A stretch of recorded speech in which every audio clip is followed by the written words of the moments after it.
Hello दोस्तों, good morning. स्वागत है एक बार फिर से आप सभी का एमजेटी एजुकेशन में। दोस्तों आज है 27 फरवरी और आज की वीडियो में हम लोग बात करेंगे 27 फरवरी 2024 के मोस्ट इंपोर्टेंट करंट अफेयर के क्वेश्चंस के बारे में। पूरी वीडियो ध्यान से देखिएगा, पूरी वीडियो डिटेल में आपको समझाई गई है। अगर वीडियो पसंद आए तो इसे लाइक और शेयर जरूर करना। चैनल पर नए आए हो चैनल को सब्सक्राइब करके बेल आइकन को प्रेस कर लो, जिससे ऐसी ही वीडियोज आने वाले समय में आप तक रेगुलर मिलती रहे। शुरुआत करेंगे अपने वही पुराने सेगमेंट रिवीजन से। कल का हम लोग क्विकली रिवीजन करेंगे 1 मिनट में, फिर आगे बढ़ेंगे आज की करंट अफेयर की तरफ। तो कल हम लोगों ने पढ़ा था कि 1 मार्च से शुरू होने वाला है अंतर्राष्ट्रीय गीता महोत्सव और इस बार यह आयोजित किया जाएगा कोलंबो श्रीलंका में। पिछली बार वाला हरियाणा के कुरुक्षेत्र में आयोजित हुआ था। पाकिस्तान के नए प्रधानमंत्री बन गए हैं शहबाज शरीफ। और अभी हाल ही में भारत में दोस्तों 2030 तक द्विपक्षीय व्यापार को दोगुना करने पर सहमति जताई गई है। ग्रीस के साथ ये समझौता होगा। 8वीं एशिया आर्थिक वार्ता ये पुणे महाराष्ट्र में आयोजित की जाएगी। बैंक ऑफ इंडिया के गैर कार्यकारी अध्यक्ष नियुक्त किए गए MR कुमार। और अभी हाल ही में सर्वोच्च न्यायालय में आयुष सामग्री कल्याण केंद्र का उद्घाटन किया गया। इसको उद्घाटन किया है जस्टिस DY चंद्रचूड़ साहब ने। एक रिपोर्ट के अनुसार इफ्को दुनिया की शीर्ष 300 सहकारी समितियों में पहले स्थान पर पहुंच गई है। भारतीय नौसेना के लिए 19,000 करोड़ रुपए की लागत के 200 से ज्यादा ब्रह्मोस सुपरसोनिक क्रूज मिसाइल दिए जाएंगे और रक्षा मंत्रालय ने इसकी मंजूरी दे दी है। 78% अप्रूवल रेटिंग के साथ PM नरेंद्र मोदी एक बार फिर से दुनिया के सबसे लोकप्रिय नेता बन चुके हैं। ये टॉप 9 करंट अफेयर के क्वेश्चंस थे कल की वीडियो से, जिनका आपने किया है क्विकली रिवीजन। अब बात करेंगे आज की करंट अफेयर की, लेकिन उससे पहले इसकी क्विज PDF आपको MJT ऐप पर मिलेगी। वहीं पर हमारे video courses, quality content courses सबसे अफोर्डेबल प्राइसेस में। इसके अलावा हमारी ई बुक्स आपको यहाँ पर मिलेंगी। MJT app Google play store से आप डाउनलोड कर सकते हैं। पहला क्वेश्चन, विश्व NGO दिवस कब मनाया जाता है? World NGO day. तो ये दोस्तों मनाया जाता है प्रत्येक वर्ष 27 फरवरी को। NGO बोले तो नॉन गवर्नमेंटल ऑर्गेनाइजेशन, यानी एक ऐसा ऑर्गेनाइजेशन, एक ऐसा संगठन जो समाज के हित के लिए कार्य करता है, लेकिन वो गवर्नमेंटल नहीं होता, यानी गवर्नमेंट का ऑर्गेनाइजेशन नहीं होता है। अब आप समझो जैसे कि कोई एक बिजनेसमैन है, या कोई एक व्यक्ति है, समाज सुधारक है, या फिर कोई एक संस्था है, वो अपना NGO स्थापित कर सकती है। NGO में फायदा भी बहुत सारे होते हैं। इसको टैक्स में बहुत सारा रिलीफ मिलता है, क्योंकि ये समाज के हित के लिए काम करते हैं। आप बहुत सारे NGO के बारे में अक्सर सुनते रहते हो, तो उन्हीं सब NGOs को बढ़ावा देने के लिए ये दिवस एक डिसाइड किया गया है। इस बार के NGO दिवस की थीम है बिल्डिंग ए सस्टेनेबल फ्यूचर।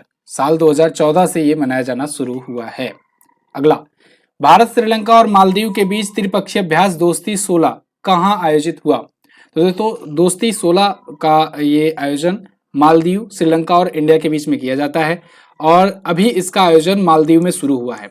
दोस्ती 16 का मतलब है यहाँ पर 16वां संस्करण, यानी कि ये 16वां संस्करण आयोजित हो रहा है।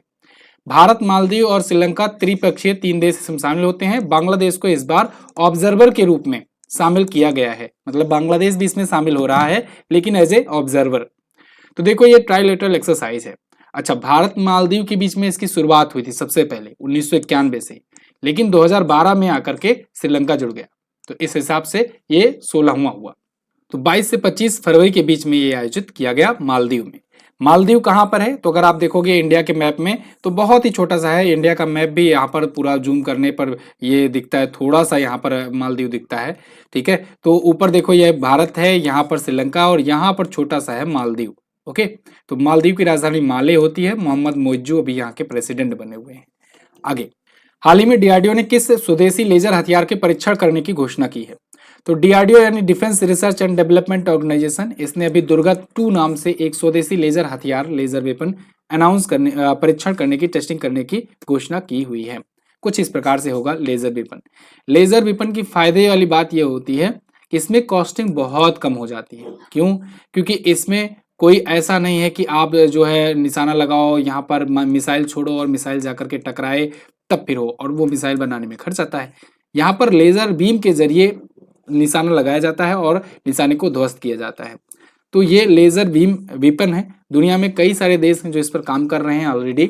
इजराइल देखो, चाहे अमेरिका देखो, बहुत सारे देश, चाइना वगैरह, ये सब बना चुके हैं और भी आगे अपना उन्नत कर रहे हैं, यानी कि एडवांसमेंट कर रहे हैं। ऐसे ही DRDO ने भी किया है। DRDO दुर्गा 2 पर बहुत ही जोर शोर से लगा हुआ है, गुप्त तरीके से, सीक्रेट प्रोजेक्ट है इसका। लेजर वेपन है ये। लेजर का फुल फॉर्म होता है light amplification stimulated emission of radiation. फिर से बोल रहा हूं, light amplification stimulated emission of radiation. तो लेजर के थ्रू ये वेपन होगा, लेजर के थ्रू यूज होता है, माइक्रोवेव करने ये किरणें भेजता है। अगला क्वेश्चन, किस देश की निजी कंपनी ने चांद पर अपना पहला कॉमर्शियल अंतरिक्ष यान उतार करके इतिहास रच दिया है? तो दोस्तों अमेरिका की एक प्राइवेट स्पेस एजेंसी है, इसने चांद पर अपना पहला कॉमर्शियल अंतरिक्ष यान उतार दिया है, सॉफ्ट लैंडिंग करा दी है सक्सेसफुली। हालांकि जनवरी महीने में मैं ये क्वेश्चन आपको बता चुका हूं, जब ये टेस्टिंग वगैरह कर रहा था उसी टाइम पर मैंने बताया था आपको ना, पेरेग्रीन लैंडर 1 इसका सफलतापूर्वक परीक्षण किया था जनवरी 2024 में। अमेरिका ने इसमें नासा भी मदद कर रहा है, नासा अपना यंत्र लगा करके भेजा हुआ है। एक एस्ट्रोबोटिक नाम की कंपनी है, अमेरिका की प्राइवेट कंपनी है, उसने इस मिशन को अंजाम दिया है। तो इसका जो अंतरिक्ष यान है उसका नाम है ओडिसियस। तो देखो कुछ कुछ नाम जो मैं यहाँ रेड रेड कलर में लिखा हुआ हूँ उसको आपको याद रखना है। जैसे लैंडर का नाम पेरेग्रीन लैंडर, यान का नाम ओडिसियस अंतरिक्ष यान, कंपनी का नाम एस्ट्रोबोटिक, नासा ने क्या लगाया, अंतरिक्ष यंत्र लगाया इसमें अपना, ठीक है। और ये चांद पर पहला ये प्राइवेट अंतरिक्ष यान बन गया है। तो अमेरिका की पहली प्राइवेट स्पेस एजेंसी। अभी आप जानते हो चांद पर कौन कौन लैंड कर चुका है? 5 देश लैंड कर चुके हैं, अमेरिका, रसिया, चाइना, और 2023 में इंडिया ने, और 2024 में अभी जापान ने अपना सेलिम मिशन उतारा, ठीक है। चलिए, वैसे इसकी बात करें तो ये मानव अस्थियां वगैरह लेकर गया है, और इसने भी चांद के दक्षिणी ध्रुव पर ही अपना कॉमर्शियल लैंडर 23 फरवरी को उतारा है। अगला, इंडिया रेटिंग्स एंड रिसर्च ने वित्तीय वर्ष 2024-25 के लिए भारत की जीडीपी ग्रोथ रेट का अनुमान कितना लगाया?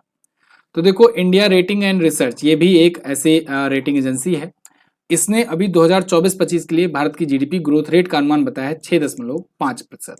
अगर आपको याद हो तो अभी मैंने आपको बताया था रिसेंटली ही कि मॉर्गन स्टैनली ने भी 6.5% की अपनी जीडीपी ग्रोथ रेट बताई हुई है 2024-25 के लिए, है ना। ये लोग जीडीपी ग्रोथ रेट का अनुमान बताते हैं, जिससे ये पता चलता है कौन सा देश किस दर से बढ़ रहा है।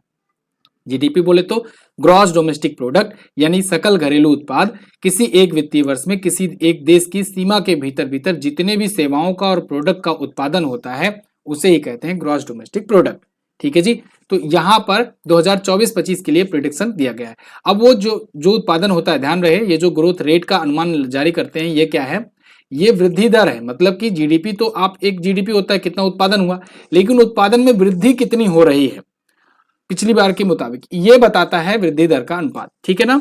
चलिए, तो ये वृद्धि दर है, मतलब कितनी दर से बढ़ रहा है, हर बार वृद्धि कितनी दर से हो रही है। तो भारतीय रिजर्व बैंक 7% का अनुमान लगाया है, जहां पर इंडिया रेटिंग्स ने 6.5% का अनुमान बताया है। वहीं मॉर्गन स्टैनली ने भी इतना ही अनुमान बताया था, ठीक है जी। आगे, हाल ही में एफएटीएफ ने किस देश को वित्तीय अपराध निगरानी की सूची से, यानी ग्रे लिस्ट से बाहर कर दिया? तो एफएटीएफ यानी फाइनेंशियल एक्शन टास्क फोर्स ने दोस्तों एक बड़ा निर्णय लिया है, संयुक्त अरब अमीरात को ग्रे लिस्ट से हटा दिया है। देखो ये एक ऐसी संस्था है जिसमें लोग शामिल होना नहीं चाहते हैं, एफएटीएफ, है ना। लोग अगर शामिल हो गए तो मतलब वो बुरी बात है, अगर शामिल हो रहे हैं तब गड़बड़ है, अगर इसकी लिस्ट से निकाले जा रहे हैं तो समझो अच्छी बात है इनके लिए। तो संयुक्त अरब अमीरात जो है ये अब ग्रे लिस्ट से बाहर आ गया है। एफएटीएफ है क्या? एफएटीएफ यानी फाइनेंशियल एक्शन टास्क फोर्स। दोस्तों G7 के देशों ने मिलकर के एक ऐसा संगठन बनाया, फाइनेंशियल एक्शन टास्क फोर्स, जो कि ये निगरानी करता है कि किस देश में कितना मनी लॉन्ड्रिंग हो रहा है, या हवाला कारोबारी, या गलत तरीके से आतंकवाद को बढ़ावा देने के लिए पैसे फंड किए जा रहे हैं, इन सब पर ये निगरानी रखता है। अगर मान लो कोई ऐसा देश है जो डायरेक्टली इन्वॉल्व है किसी देश में किसी आतंकी संगठन को बढ़ावा देने में या उनको फंड करने में, तब तो ये पूरे के पूरे उस देश को ब्लैक लिस्ट में कर देता है, ब्लैक लिस्टेड कर देता है। अगर देखा जाता है कि कोई देश डायरेक्टली इन्वॉल्व तो नहीं है, लेकिन उसके देश का, उसका जो क्षेत्र है, उसकी जो जमीन है, उसका जो देश का एरिया है, वो यूज किया जा रहा है बहुत ज्यादा मनी लॉन्ड्रिंग वगैरह के लिए। आप सुनते होंगे कि दुबई से हमेशा बहुत सारी चीजें दुबई से होती है, वहां पर बड़े बड़े आतंकवादी संगठन जो हैं, क्योंकि दुबई ने बहुत सारी छूट दे रखी है, तो वहां पर आते हैं, व्यापार करते हैं, और मनी लॉन्ड्रिंग वगैरह भी बहुत होते हैं। इसलिए फाइनेंशियल एक्शन टास्क फोर्स ने उसे ग्रे लिस्ट में डाल दिया था कि आप तो नहीं इन्वॉल्व हो, लेकिन आपकी जमीन का यूज हो रहा है इन सब चीजों में, इसलिए उनको डाल रखा था। पाकिस्तान को भी डाल रखा था, हालांकि पाकिस्तान अमेरिका की कृपा से बाहर निकल गया था। एफएटीएफ अगर किसी को ब्लैक लिस्ट या ग्रे लिस्ट करता है तो सबसे बड़ा इंपैक्ट पड़ता है उस देश के इकोनॉमी पर।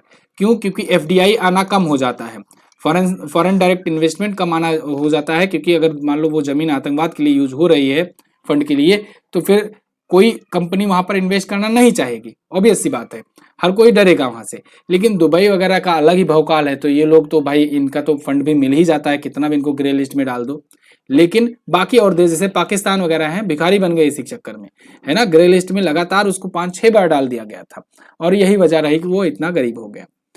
फिलहाल एफएटीएफ की स्थापना हुई थी 1989 में, मुख्यालय पेरिस में है, टी राजा कुमार इसके अध्यक्ष हैं। दोस्तों अगर आप हमारे बुक परचेज करना चाहते हैं तो ब्रह्मास्त्र जनवरी से दिसंबर 2023 की ये बुक है, इसको आप ऑर्डर कर सकते हो। ऑफलाइन बुक है, करंट अफेयर की चैप्टर वाइज प्रश्नोत्तर माध्यम में यहाँ सारे कंटेंट अवेलेबल हैं।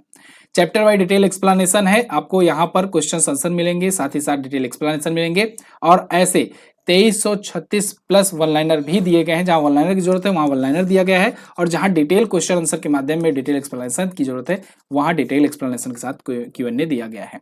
तो आप इस बुक को ऑर्डर कर सकते हैं अमेजन से, लिंक भी डिस्क्रिप्शन में दिया गया है, वहां से भी आप ऑर्डर कर पाओगे। अगला क्वेश्चन, वर्ष 2023 के लिए महाराष्ट्र भूषण पुरस्कार से किसे सम्मानित किया गया?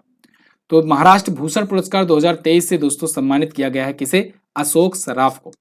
महाराष्ट्र भूषण पुरस्कार ये महाराष्ट्र सरकार का सबसे बड़ा नागरिक सम्मान होता है, महाराष्ट्र सरकार इसको देती है। तो इस बार अशोक सराफ को दिया गया है। अशोक सराफ बहुत ही फेमस ये एक्टर हैं और अभिनेता हैं मराठी फिल्मों के। तो 250 से अधिक मराठी फिल्मों में अभिनय कर चुके हैं। इनके इसी कंट्रीब्यूशन को पहचानते हुए महाराष्ट्र भूषण पुरस्कार 2023 वाला दिया गया है। इसमें 25 लाख की नगद प्राइज दी जाती है मनी और एक पदक दिया जाता है, एक सर्टिफिकेट दिया जाता है। तो अभी वहां के मुख्यमंत्री एकनाथ शिंदे और उप मुख्यमंत्री देवेंद्र फडणवीस ने यह पुरस्कार दिया है। अच्छा, 2 उप मुख्यमंत्री हैं वहां पर, एक अजीत पवार भी हैं, ध्यान रखना। अगला क्वेश्चन भी महाराष्ट्र से ही है। महाराष्ट्र के मुख्यमंत्री ने 2023 के लिए गण सामग्री लता मंगेशकर पुरस्कार से किसे सम्मानित किया? तो दोस्तों महाराष्ट्र के चीफ मिनिस्टर जो हैं इन्होंने 2023 के लिए गण सामग्री लता मंगेशकर पुरस्कार दिया है अभी हाल ही में सुरेश वाडकर को। देखो दोनों ही महाराष्ट्र सरकार द्वारा पुरस्कार दिया जाता है। यहाँ पर सुरेश वाडकर को यह पुरस्कार दिया गया है, इसको भी वहां के मुख्यमंत्री एकनाथ शिंदे और उप मुख्यमंत्री देवेंद्र फडणवीस ने दिया हुआ है। ये बहुत ही फेमस गायक हैं सुरेश वाडकर, इनको 2021 में पद्मश्री भी मिल चुका है और साथ ही साथ राष्ट्रीय अवार्ड भी मिल चुका है, राष्ट्रीय पुरस्कार भी जीता है, संगीत नाटक अकादमी भी जीत चुके हैं। तो बहुत सारे अवार्ड ये जीत चुके हैं। अभी इनको गण सामग्री लता मंगेशकर पुरस्कार भी दिया गया। क्लियर है जी। आगे, पूर्व लोकसभा अध्यक्ष मनोहर जोशी जी का निधन हो गया। ये किस राज्य के मुख्यमंत्री भी रह चुके हैं? देखिए back to back 3 question Maharashtra से आए हुए हैं। तो लोकसभा के स्पीकर रहे मनोहर जोशी जी का निधन हो गया है। ये महाराष्ट्र के सीएम भी रह चुके हैं और लोकसभा के अध्यक्ष भी रह चुके हैं। तो ये शिवसेना पार्टी से थे और इनका अभी निधन हो गया है 86 वर्ष की उम्र में। 1995 से 1999 तक ये महाराष्ट्र के मुख्यमंत्री थे। फिर 2002 से 2004 तक अटल बिहारी वाजपेयी जी की सरकार में ये लोकसभा के स्पीकर भी बने। तो इनका भी निधन हो गया है। क्लियर। ये टॉप 9 करंट अफेयर के क्वेश्चंस थे दोस्तों। और कल देखिए हो सकता है कुछ आपको वीडियो ना मिले, और अगर ना मिलेगा तो परेशान मत होना, अगले दिन जैसे मैं पहुंचूंगा तैसे ही आपको वीडियो जो है पूरा कवर करा दूंगा जितने भी क्वेश्चन है। अभी मैंने आपको जैसे बताया बाहर आया हुआ हूँ तो इसलिए व्यवस्था नहीं बन पा रही, भीड़ भाड़ ज्यादा हो जाती है, इसलिए आप थोड़ा सा मैनेज कीजिए और मैं अगले दिन आपको पूरा डिटेल में जो बाकी के क्वेश्चंस छूटे हुए हैं वो सब करा दूंगा, ठीक है ना। तो कल शायद वीडियो ना आ पाए तो उसके लिए सॉरी अभी से ही। टेलीग्राम पर इसकी पीडीएफ भिजवा दी जाएगी तो आप टेलीग्राम से पीडीएफ डाउनलोड कर सकते हो। इसके अलावा क्विज पीडीएफ वगैरह सब कुछ आपको मिलती रहेगी। बीच बीच में मैं जो है अपनी टीम के द्वारा जो पुरानी वीडियोज हैं उनके कुछ क्लिप्स या कुछ इंपॉर्टेंट जो भी आपको जरूरी है वो चैनल पर डलवाता रहूंगा, तो आप इंगेजमेंट आपका जिससे बना रहे, आपको कुछ ना कुछ मिलता रहे, ठीक है। मैं भी बाहर आया हूँ, जैसे ही आता हूँ आपको फिर से दोगुनी रफ्तार से आपको चीजें कंटेंट मिलना शुरू हो जाएंगी। कल मैंने आपसे पूछा था 54वां टाइगर रिजर्व कौन सा है, तो वीरांगना दुर्गावती टाइगर रिजर्व है। और साथ के साथ मैंने कल पूछा था प्रधानमंत्री जल जीवन मिशन की शुरुआत कब हुई थी, 2019 में हुई थी। आज आपको क्या बताना है, इफ्को के वर्तमान में अध्यक्ष कौन है। ऑप्शन देख लीजिए ध्यान से, सभी के सभी ऑप्शन में अभी नई नियुक्तियां हैं तो इनके आप और भी आंसर जो है वो बताइएगा जरूर। पाकिस्तान के पूर्व प्रधानमंत्री इमरान खान का चुनाव चिन्ह क्या था जिसे चुनाव आयोग ने छीन लिया, ये भी बताइएगा। दोनों ही क्वेश्चंस के बारे में जो भी पता हो डिटेल में जरूर आंसर करना। और इसकी क्विज पीडीएफ आप एमजीटी ऐप पर मिलेगी, वहां से जाकर के सॉल्व कर लेना। मैं मिलूंगा आपसे कल की वीडियो में, तब तक के लिए नमस्कार, जय हिंद, वंदे मातरम।